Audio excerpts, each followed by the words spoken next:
So, how far did you yeet this chick? and do you think it died?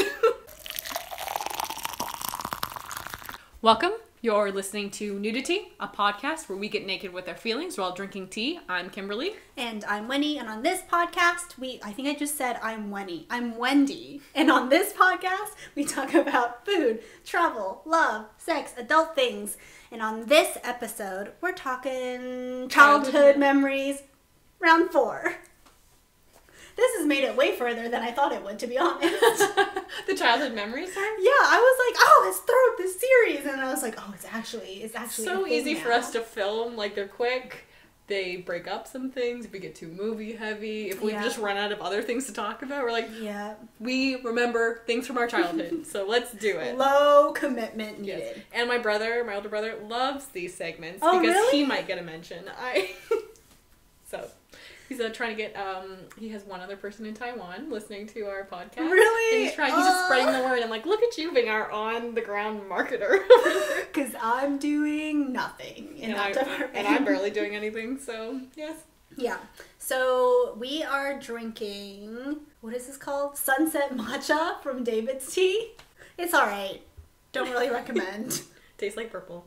Tastes the like color murky purple. If it tasted like purple, I think that would be better, but it's murky purple. And I'm drinking Jen matcha. Every time. Every fucking time. Every time. It's good. Roasted rice. Literally, if you listen to the episode we did before this, it's back to back. It's the same tea, guys.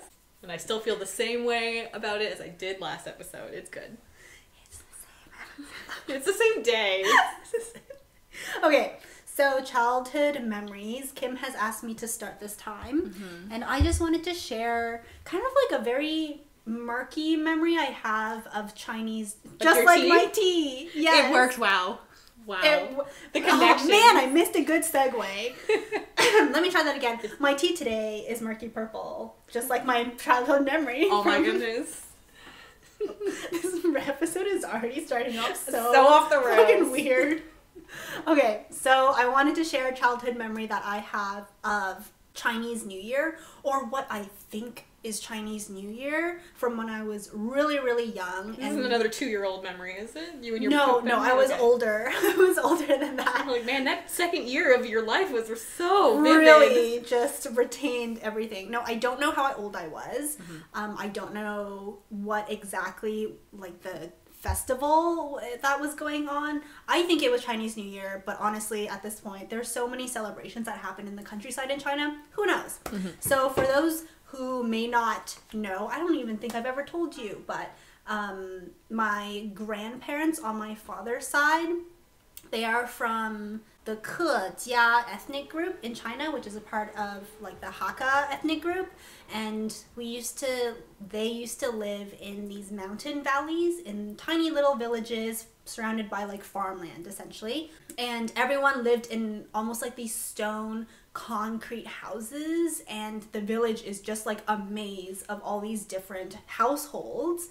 And I remember there were all these like small irrigation systems outside of every house that you would like dump your dirty laundry water, or like after washing dishes, and everywhere there would be like stray dogs, or like stray as in they probably belonged to someone, but they could just kind of went everywhere. There were chickens everywhere. Sometimes like when there were actual festivities going on, the entire village would show up. And there used to be this gate that I remember in kind of the village courtyard area. And it was where all the happy things happened in the village. Mm-hmm. Everyone would come around and they would be like throwing out the Chinese firecrackers. So there were 2 types. There were kinds that kids could sometimes get their hands on and play with. So the ones you could throw out? The ones that were very small and that you just threw and they would just explode. And then there were also ones that were on a huge long string. So it would just like light an you end? Light one and it would just be like and it would just be exploding everywhere. So forever. disruptive. Yeah, but I mean, like, everyone's in the villages there. Who's gonna complain? They're all there, setting off firecrackers. No, I would be that person who'd be at the celebration, be like, can we get quieter fireworks, please? This is too disruptive to my ears. Can we celebrate just a bit? lower. We're up here. Can we do here? Not for Chinese New Year. Apparently not. So, I just remember like the feeling of so many people around, and everyone was in that kind of like hype mode where they just wanted to like watch it explode, like in a firecracker way, not a disruptive way. And it was such a crazy thing for me to see as a child, because I grew up in the city of Nanning, and there was none of that in the city. This was a strictly to the countryside thing in the ethnic group of villages. Mm-hmm. And we would always celebrate all together, and you felt that sense of community, and it was just lovely. And I remember that day, before the firecrackers went off, I had been doing some sketchy things with the neighbor's chickens. There was a hen, and she had all these little chicks around, and the chicks were just so cute, Kim. And I remember that I had previously visited my grandparents, and I had been able to catch some of the chicks and just like play with them and then like put them back. So this time I was like, I got this. Been there, done that. I want to play with some chicks. So I went and I like chased this hen and her chicks, and I got my hands on one of the chicks, and I was just like, you know, having jolly old kid time, like petting it and like whispering sweet nothings, trying to make it fall asleep in Wendy's my hand. first love. Chicks. But then the hen flipped out on me, and at that age, I don't know how tall I was. I don't know, like a head taller than this table maybe. The hen seemed big. Gigantic to me. And it was just so angry with me for one, like chasing them around, and two, stealing one of her chicks. So like, fair. No hard feelings. We probably ate her after. But so Wendy had the last laugh. But at the time, I was so scared because I had like left all my cousins behind to like go chase after these chicks, and it was just like me in this alleyway with all these chickens. And this hen was like coming at me, flapping and like pecking and like squawking. I just did not know what to do. I'm pretty sure I just like threw that chick and just ran away. And then it was, you know, fireworks and family and fun and dinner. So how far did you yeet this chick? And you think it died? I'm gonna say I probably tried to not eat it that far. Was it like a rainbow arc, or was it just straight down to the ground? I hope it was just like a, like gentle, I let go of you. Highly unlikely. With a hen I don't just know. like maybe I threw the chick at the hen. Who knows? Who knows? And it was self-defense at this point, because I did not know how to handle a full-grown hen. I was not prepared. No one taught me. I was not educated enough. You learned that day. Yeah, and then I remember I went back and I was too scared to tell anyone about it, because I was like, oh my god, what if I made it so angry that it died? And then I forgot about it, and then we had Chinese New Year dinner, we had the fireworks, and it was great. It was a great time. Those are like the two main things that stuck out in my memory. The fireworks and the big courtyard with the red gate, and the hen and her chick. Because that courtyard equaled happy fun times with the community. Yes. So. And the chick equaled sad, scary, angry times with the hen. Probably murdered a chicken. I don't know. I'm sorry. Hen heaven. Honestly, you throwing it literally could have just been you like dropping it. I probably just like dropped it and dipped. But who knows? Who knows? I don't remember. And that was the beginning of Wendy's life of crime. Sometimes you suspect if you're going to grow up to be a serial killer. That's probably one of the moments. And you didn't. That you know of. You're smart enough to get away with it. I get it. No, I'm not. I'm really not. Okay. Do you want party story or teacher story?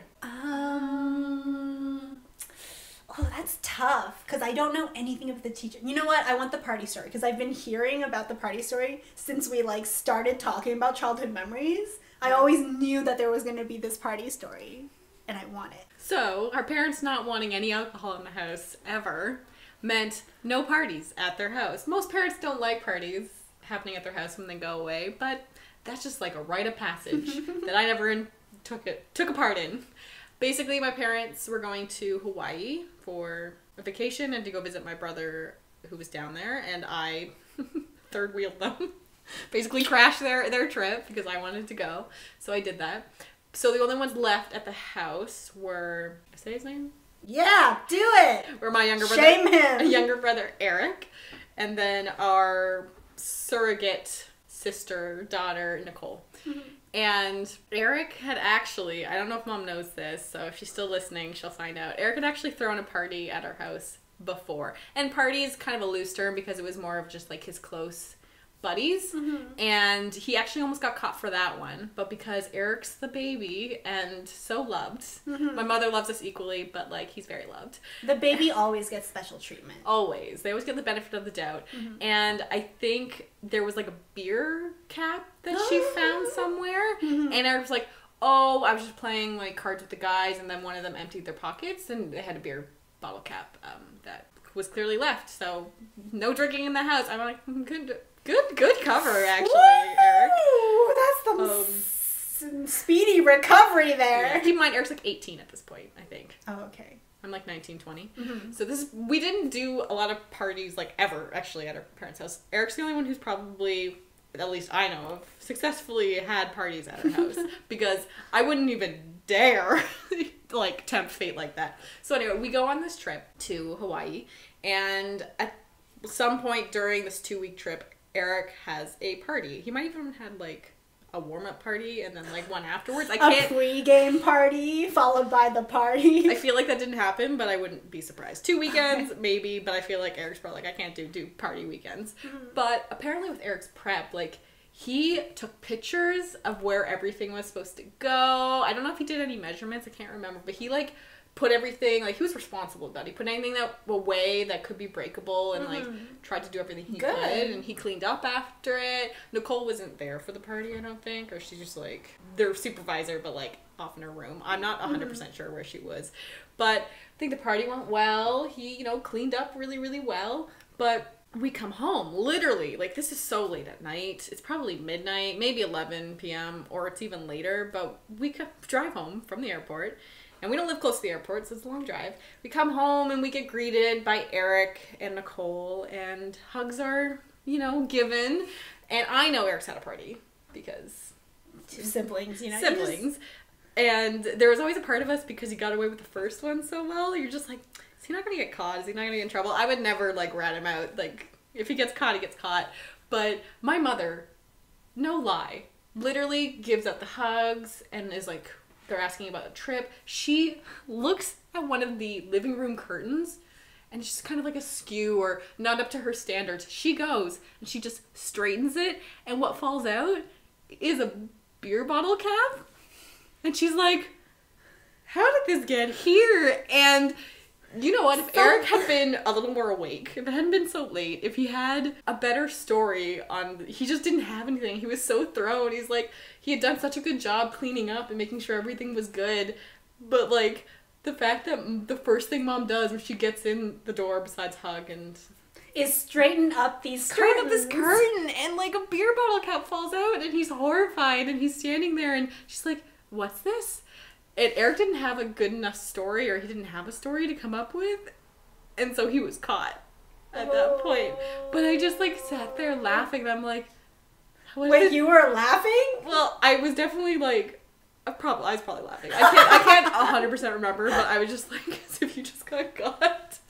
So I honestly believe if Eric could come up with any kind of story that was like... similar, but not exactly the one. You can't be like, my friends emptied their pockets into our curtains. Then threw it into the curtains and it stayed. But knowing how often Eric can get away with these things, if he had said, oh yeah, Sam just... threw the his same friend just like threw it across the room and it got stuck in the curtain and I didn't know, she probably would have like let that go. Really? I think because I asked her, I'm like, what if he had come up with like something to tell you? Would you have believed him? And I think Mom was like, yeah, I probably would have. So, but he actually like ended up getting grounded for a month, I think. And honestly, I don't remember ever getting grounded by my parents. So they don't usually do that, and they're probably not thinking at 18 they needed to do that. But yeah, I think it was like probably no going out, because he probably still got on the computer. Honestly, at that point we have laptops. How can you really like stop that? Yeah. So it was a funny moment. Oh my gosh. Just Eric's like, I can't believe that Linda happened. wrecked him. Yeah. ASAP. I also imagine like one of his buddies just being all like, I don't have anywhere to put this bottle cap. I'll just go set it on, because it's like not. It was like probably sitting on like the you know, curtains when you have to hold them up against a wall or whatever. There's like that loopy thing. Yeah.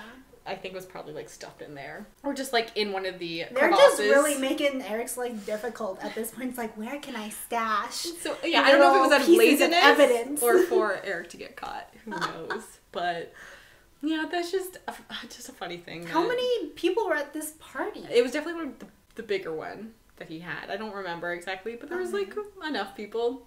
And our house is like decently big. Yeah. So I don't know how the party overall went. I never really got super details from him, but... Did he get yelled at a lot that night? No. After your mom? I honestly don't remember very much yelling. I think it was just like my mom coming to grips with the fact that her sweet boy had... Her sweet baby boy!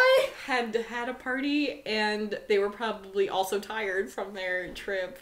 So I don't fully... It's not super like in my mind. I'd have to ask Eric exactly how that all went down, and I don't know if they were like, we'll decide on your punishment later. It might have been, I don't remember like yelling happening.